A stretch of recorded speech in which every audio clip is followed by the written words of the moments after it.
अस्सलाम वालेकुम viewers, welcome to Sumi kitchen. आज मैं आप लोगों को बनाना सिखाऊंगी चॉकलेट मूस। ये बहुत ही आसान और बहुत ही जल्दी बनने वाला है और बहुत ही मज़े का है। ठीक है, और बहुत क्विक रेसिपी है।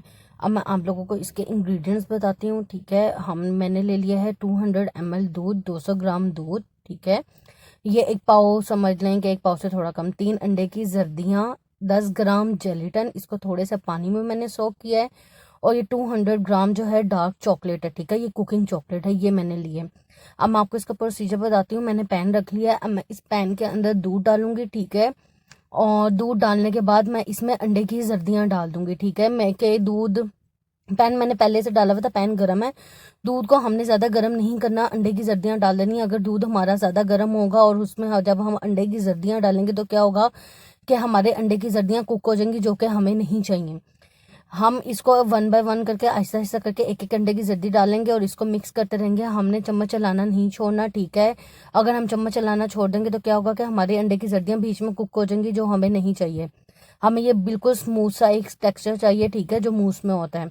इसको अच्छी तरह से वाइट विक्स, आप लोग वाइट विक्स की हेल्प से जो है ना आप लोग इसको कर लें। ये देखें, मेरा अभी तक जो दूध है वो कुक नहीं हुआ, मेरा दूध नीम गरम है। ठीक है, मेरा दूध नीम गरम से भी कम स्टेज पे है कि डालते साथ ही मैंने इसमें अंडे की जर्दियाँ डाल दी हैं।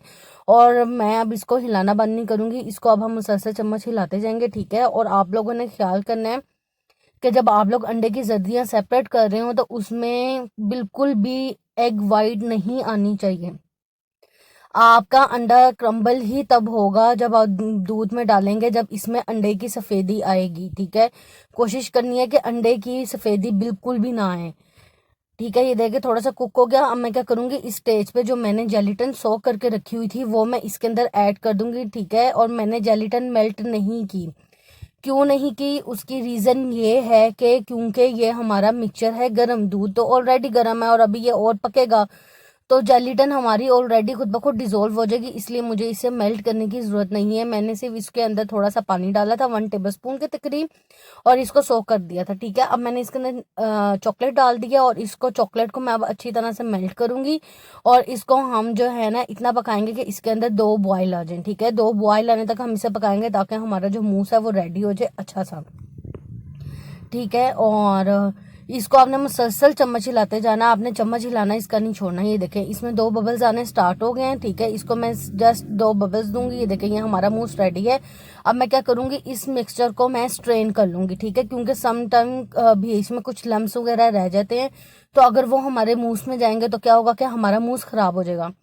ये कहीं स्ट्रेनर से स्ट्रेन कर लें। और अब मैं क्या करूंगी, इस मिक्सचर को मैं ठंडा करूंगी। ठीक है, ये जब ठंडा हो जाएगा, बहुत ज़्यादा ठंडा भी नहीं करना कि नॉर्मल करना, कि नॉर्मल टेम्परेचर पे आ जाए, फिर मैं इसके अंदर 1 कप विप्ड क्रीम, बहुत ज़्यादा विप नहीं करनी कि जो केक पे लगाते हैं ना उससे थोड़ी सी कम हमने विप करनी है। विप्ड क्रीम 1 कप, विप की हुई 1 कप क्रीम डाल के हमने इसको मिक्सचर रेडी कर लिया।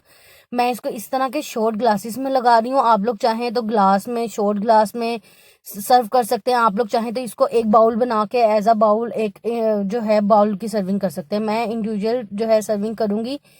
ठीक है, और इससे जो मिक्सचर मैंने आपको बताया है, इससे एटलीस्ट जो है ना 10 शॉट्स बन जाएंगे। ठीक है, आसानी से 10 शॉट बन जाएंगे। मैंने पाइपिंग बैग में डाल के मिक्सचर बना लिया। ये देखें व्यूवर्स, ये हमारा कितना ज़बरदस्त सा चॉकलेट मूस रेडी है। मैंने जो क्रीम थी उसको थोड़ा सा और विप किया और उससे नोजल में डाल के इसको जो है इसकी डिज़ाइनिंग कर ली और ऊपर से चॉकलेट सॉस स्प्रेड कर दिया। आप लोग इसको ज़रूर ट्राई कीजिएगा, मुझे ज़रूर फीडबैक दीजिएगा। Please like and subscribe my channel. Thank you so